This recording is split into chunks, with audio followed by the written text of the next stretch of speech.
Project 150ல் இன்றைக்கி டே 3ல் இருக்கோம். இன்றைக்கி எல்லா கமெண்ட்டையும் பார்த்துட்டு இருந்தேன். பொதுவாகவே எல்லாரோட கமெண்ட்டும் பார்த்திங்கன்னா ஒரே மாதிரி தான் இருக்குது. என்னென்னா, நீங்களே இந்த கமெண்ட்லாம் பாருங்களேன். 7 வாரம் ஆச்சு, எனக்கு 4 கிலோ தான் குறைச்சிருக்கு சார். அதுக்கு அடுத்தது எனக்கு சுகர் இருக்குது, ஸ்டார்ட் பண்ணலாமான்னு கேட்குறீங்க. இன்னும் சிலர் பார்த்தீங்கன்னா 1 hour வாக்கிங் போகலாமா. ஸோ எல்லாரோட கமெண்ட்டும் எப்படி இருக்குன்னா, வெயிட்டை வந்து டார்கெட் பண்ணி இதை எவ்வளோ நாளில் நம்ம குறைப்போம் அப்படின்ற அந்த கோலோட நோக்கி தான் இருக்குது. தவிர இது வந்து ஒரு லைஃப் ஸ்டைல் ஹேபிட், இதுலேருந்து நம்ம வந்து கற்றுக்கணும் அப்படின்ற மாதிரி கிடையாது. அந்த முறையை நீங்கள் மாற்றணும். அதுதான் நான் சொல்கிறேன். இப்போ நான் 150 டேஸ்ன்னு சொல்லியிருக்கேன்னா, இந்த 150 டேஸில் ஒரு நாள் மிஸ் ஆகிடுச்சுனாலும் ஐயோ முடியாது போல இருக்கேன்ற மாதிரியும், நான் நேற்று பண்ணல இன்னையிலேருந்து ஜாயின் பண்ணலாமா, இந்த மாதிரியெல்லாம் தான் கொஸ்டின்ஸ் நிறையா வருது. ஸோ ஆல்மோஸ்ட் எல்லாரோட டார்கெட்டும் என்னென்னா, ஒரு குறிப்பிட்ட டைம் ஃப்ரேமை செட் பண்ணி அதுக்குள்ளே நீங்கள் வந்து வெயிட்டை குறைச்சிடணும்னு நினைக்கிறீங்க. அதுவே முதல்ல தப்பு. நீங்கள் இப்போ ஒரு விஷயத்தை கற்றுக்கிட்டு அதுலேருந்து ப்ராக்ரஸ் பண்ணணும். 150 நாளில் கரெக்டாக வெயிட்டை குறைச்சிட முடியாது. ஃபர்ஸ்ட் ஆஃப் ஆல், இல்லை ஒரு 100 நாளோ இல்லை ஒரு வருஷம் டைம் எடுக்கிறீங்கன்னா ஒரு வருஷத்தில் எல்லாமே மாறிடாது. நீங்கள் வெயிட் ஏற்றுறதுக்கு எவ்வளோ நாள் ஆயிருக்கும் கொஞ்சம் யோசிச்சு பாருங்கள்.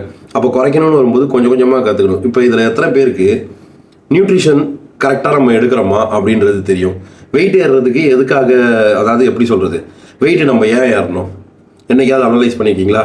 கேட்டால் நம்ம என்ன சொல்லுவோம், நான் வந்து சாப்பாடு சரியில்லை, இல்லைனா வந்து நான் ஐடியலாக இருக்கேன், எக்ஸசைஸ் செய்யலை, இது மாதிரி ஏதாவது ஒரு ரீசன் சொல்லுவோம். பட் ஒரே ஒரு ரீசனால் நம்ம வெயிட் ஆகலை. ஓகேங்களா? நம்பர் ஆஃப் ரீசன் ஒன்றா சேர்ந்துருக்கு. அதால் தான் வந்து நம்ம போகிற லைஃப் ஸ்டைலில் இருந்திருக்கோம். ஸோ வெயிட் ஏறி இருக்குது. இப்போ வெயிட்டை குறைக்கணும்னு வரும்போது ஒவ்வொரு இன்ஃபர்மேஷனாக நீங்கள் வந்து கொஞ்சம் கொஞ்சமாக மாற்றிட்டு வரணும். இப்போ ஒருத்தர் கேட்குறாரு 1 hour நடக்கலாமா. இப்போ 1 hour நடக்கலாமான்றதை தாண்டி 1 hour நீங்கள் வந்து 3 பேஸில் நடக்கிறீங்க. அதாவது 1 hourக்கு 3 கிலோமீட்டர் நடந்தாலும் வாக்கிங் தான், 1 hourக்கு 6 கிலோமீட்டர் நடந்தாலும் வாக்கிங் தான். இப்போ அதில் ஹார்ட் ரேட்னு ஒன்று இருக்குது. நீங்கள் ஸ்டார்டிங் நடக்கும்போது பார்த்தீங்கன்னா ஹார்ட் ரேட் அதிகமாக இருக்கும்.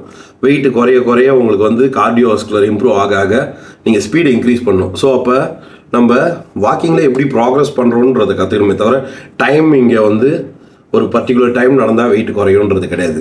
அப்போ எல்லாமே கற்றுக்கணும். இதில் கார்டியோ ஜோன் கற்றுக்கணும். இந்த மாதிரி நிறைய விஷயங்கள் இருக்குது. அதனால் இந்த சேலஞ்சை நீங்கள் எப்படி பார்க்குறீங்கன்னா, இதுலேருந்து நம்ம என்ன இன்ஃபர்மேஷன் கற்றுக்க முடியும் அப்படின்றத பாருங்கள். என்னால் முடிஞ்ச அளவுக்கு இந்த 150 டேஸும் ஒவ்வொரு நாளைக்கு ஒவ்வொரு இன்ஃபர்மேஷன் கொடுக்கறதுக்கு நான் ட்ரை பண்ணுறேன். இப்போ இந்த வெயிட் லாஸுன்றது நிறைய பேர் நான் சொன்ன மாதிரி 3 மாதம் பண்ணலாமா, இல்லை 12 வீக்ஸ் பண்ணலாமா, 100 டேஸ் பண்ணலாமான்றீங்க. 100 டேஸில் என்ன கற்றுக்கிட்டீங்கன்றது தான் ரொம்ப முக்கியமான விஷயம். இப்போ நம்ம குரூப் எடுத்துக்கிட்டிங்கன்னா எவ்வளோ பேர் வந்து வெயிட் லாஸ் பண்ணி மெயின்டைன் பண்ணிகிட்டு இருக்காங்க. அதில் குறிப்பாக இப்போ இன்றைக்கி கூட ஒரு போஸ்ட் பார்த்தேன். ரேவதி இவங்களை பார்த்தீங்கன்னா வரும்போது வந்து அவ்வளோ வெயிட்டாக வந்தாங்க. கிட்டத்தட்ட அவங்க உடம்புல வந்து 5 ஆப்ரேஷனுக்கு மேலே நடந்திருக்கு, ஏசிஎல் டியர். ஆனால் இன்றைக்கி பார்த்தீங்களா கிட்டத்தட்ட 10 கிலோமீட்டர் வந்து மாரத்தான் கம்ப்ளீட் பண்ணியிருக்காங்க. எவ்வளோ பெரிய விஷயம் இல்லை இது. ஒரு 5 ஆப்ரேஷனுக்கு அப்புறம் காலில் லிக்மெண்ட் டியரை வச்சுக்கிட்டு அது கூட வந்து 10 கிலோமீட்டர் ஓடுறதுன்றது, அதுவும் ஏஜ் ஆஃப் 40ல். இன்றைக்கி எவ்வளோ பேர் வந்து யங்ஸ்டர்ஸே என்னால் முடியல, நடக்க முடியல, டயட் இருக்க முடியல, இதெல்லாம் சொல்லிக்கிட்டே இருக்கும். இப்போ காரணங்கள் சொல்லிக்கிட்டே இருந்தால் வெயிட் லாஸ் பண்ணிட முடியுமா? கண்டிப்பாக முடியாது. ரெண்டாவது, என்கிட்ட வந்து நிறையா பேர் சொல்கிற இன்னொரு விஷயம், என்னால் ப்ரோட்டீன் ஃபாலோ பண்ண முடியல. இங்கே ப்ரோட்டீன் ஃபாலோ பண்ண முடியலையா, ஃபாலோ பண்ண தயாராக இல்லையான்றதுக்கு ரெண்டுத்துக்கும் வித்தியாசம் நிறையா இருக்குது. நீங்கள் எவ்வளோ கிராம் ப்ரோட்டீன் சாப்பிட்றீங்கன்னு கேட்டாலே தெரிய மாட்டேங்குது. அப்போ எப்படி இது ஃபாலோ பண்ண முடியலையாகும்? தயாராக இல்லை. அதுதான், நீங்கள் சாப்பிட்றதுல எத்தனை கிராம் ப்ரோட்டீன் இருக்குன்னு கற்றுக்கிட்டா தான் நம்ம கரெக்டாக எடுக்கிறோமானே தெரியும். ஸோ ரொம்ப சிம்பிளான விஷயம். நீங்கள் டயட்டை ஃபாலோ பண்ணணுன்னா டயட் சார்ட் தேவை கிடையாது. Start with basics. ஒரு நாளைக்கு ஒரு 60 கிராமாவது நம்ம ஃபுட்டில் ப்ரோட்டீன் இருக்கா, ஒரு 20 கிராமாவது ஃபைபர் இருக்கான்றதை ஃபஸ்ட்டு தெரிஞ்சுக்கோங்க. இதை எப்படி தெரிஞ்சுக்கிறதுன்றதா கேட்டிங்கன்னா ஏகப்பட்ட ரிசோர்ஸ் இருக்குது. நானே ஏகப்பட்ட வீடியோஸ் போட்டிருக்கேன். குரூப்பில் ஃபுட் பிளேட்ஸ் எல்லாமே பார்த்தீங்கன்னா வித் கேலரி டீட்டெயில், மேக்ரோ டீட்டெயிலோடு தான் போடுறோம். ஃபேஸ்புக் குரூப் இருக்குது, அங்கே கம்யூனிட்டியாக அவ்வளோ பேர் ஃபாலோ பண்ணிகிட்ருக்கோம். இது இல்லாமல் வெயிட் லாஸ் ரெசிபின்னு சொல்லி இன்ஸ்டாகிராம் பேஜ் இருக்குது. அதில் இதுக்கப்புறம் ரெகுலராக நான் வந்து ஃபுட்ஸை அப்டேட் பண்ணுறேன். ஸோ என்னை மறக்காமல் இன்ஸ்டாகிராம்லேயும் என்னோடய ஐடியெல்லாம் ஃபாலோ பண்ணி வச்சுக்கோங்க. இதுக்கப்புறம் ரெகுலராக அப்டேட் தரேன்.